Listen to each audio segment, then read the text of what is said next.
Oke, kita lanjutkan. Tadi sampai di glomerulus ya. Jadi glomerulus itu kemudian ada, kapsula Bowman, ada tubulus, proksimal, kemudian ada lengkung Henle, tumbulus distal, dan ductus, collectivus. Oke. Nah, kita masuk ke glomerulus ya. Nah, glomerulus ini merupakan bola kapiler ya, bola kapiler yang, terdiri dari arteriol aferen yang bersatu menuju arteriol eferen ya.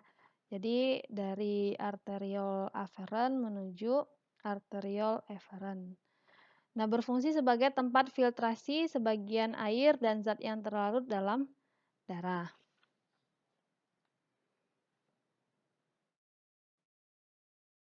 Kemudian ada istilahnya laju filtrasi glomerulus atau LFG. Laju filtrasi glomerulus ini adalah proses pembentukan volume filtrat dalam setiap menit oleh aktivitas gabungan lebih dari 1 juta glomerulus ginjal. Nah, volume filtrat ini dibentuk oleh kedua ginjal tiap menit pada orang dewasa yang sehat sekitar 120 ml per menit, ya, yakni 180 liter filtrat dibentuk setiap harinya oleh kedua ginjal. Hampir semua filtrat kemudian direabsorpsi dengan kurang dari 1%-nya, ya, sekitar 1 sampai setengah liter yang diekskresikan sebagai urin. Perbedaan volume dan konsentrasi disebabkan reabsorpsi selektif sebagian konstituen penyusun filtrat dan sekresi tubulus lainnya. Nah, LFG ini berbanding lurus dengan tekanan filtrasi neto atau tekanan filtrasi bersih ya, faktor utama yang mengontrol. Tekanan penentu tekanan filtrasi ini yang paling penting adalah tekanan hidrostatik di glomerulus. Luas permukaan yang tersedia untuk filtrasi, kapiler glomerulus memiliki luas permukaan besar, sama dengan luas permukaan kulit secara kolektif.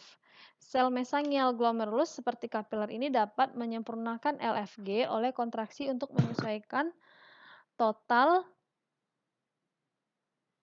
luas permukaan yang tersedia untuk filtrasi.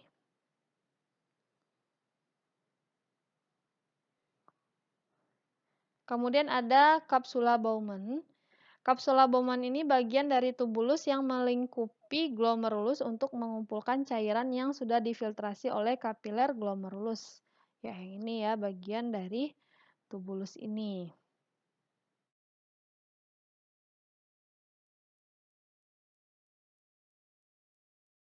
Kemudian ada selanjutnya ada tubulus. Tubulus ada 3, ada proksimal, ansa Henle, dan distal. Tubulus proksimal reabsorpsi cairan dari tubulus dan mensekresikan dalam cairan tubuh. Ya. Nah, jadi reabsorpsi selektif ya, di sini terjadi reabsorpsi selektif adalah proses perubahan komposisi dan volume filtrat glomerulus saat melalui tubulus proksimal, ansa Henle, dan distal. Proses ini memungkinkan reabsorpsi konstituen filtrat dalam darah yang diperlukan untuk mempertahankan keseimbangan cairan dan elektrolit serta pH darah. Transport aktif berlangsung di sisi karier dari membran epitelium menggunakan energi kimia untuk mengangkut substansi melawan gradien konsentrasinya. Nah, sebagian konstituen filtrat glomerulus seperti glukosa dan asam amino normalnya tidak berada dalam urin karena konstituen ini secara sempurna direabsorpsi kecuali jika kadar dalam darah terlalu berlebihan. Kapasitas maksimum ginjal untuk mereabsorpsi suatu zat disebut dengan ambang ginjal atau maksimum transport. Misalnya kadar glukosa dalam darah itu 3,5 sampai 8 milimol per liter ya, atau 63 sampai 144 mg per 100 ml. Jika kadar ini meningkat melebihi ambang ginjal sekitar 9 milimol ya, atau 160 mg per 100 ml, glukosa akan muncul dalam urin.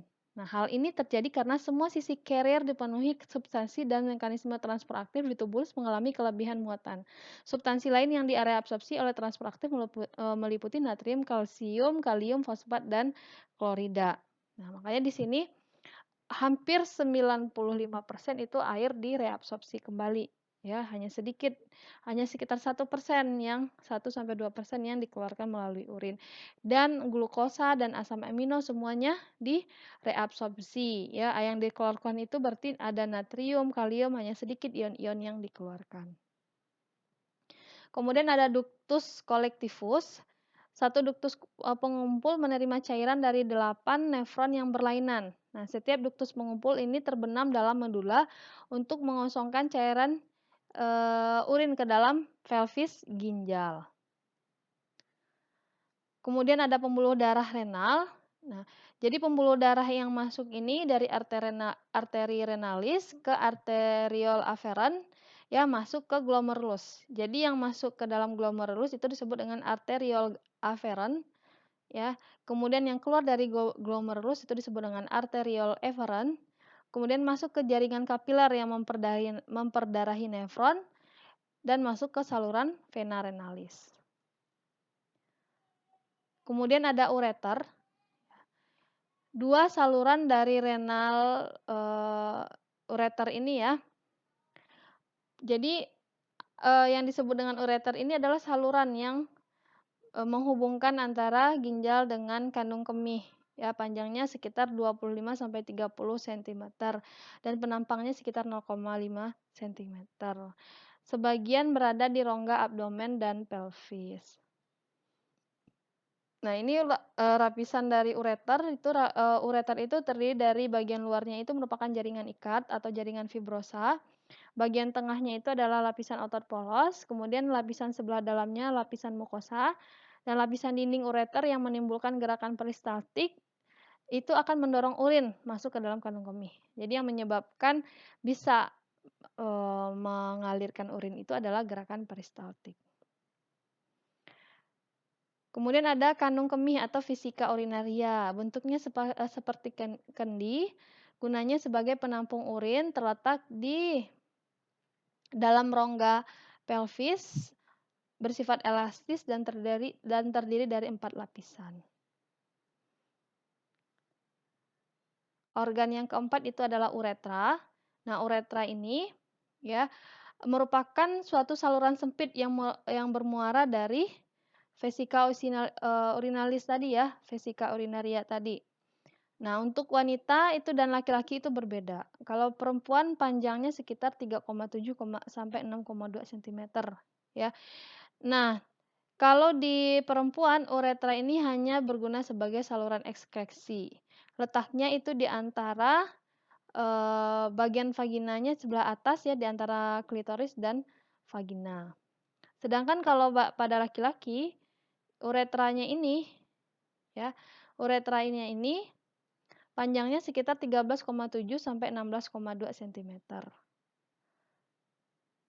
Dan uretra ini kalau bagi laki-laki fungsinya ada 2 ya, selain untuk berkemih juga untuk mengeluarkan sperma saat koitus. Kemudian ada proses pembentukan urin. Ada 3 tahapan yang terjadi ketika ini ya, pembentukan urin. Pertama itu penyaringan dulu atau filtrasi di glomerulus. Nah, terjadi penyerapan dan tersaring cairan ya, kecuali protein.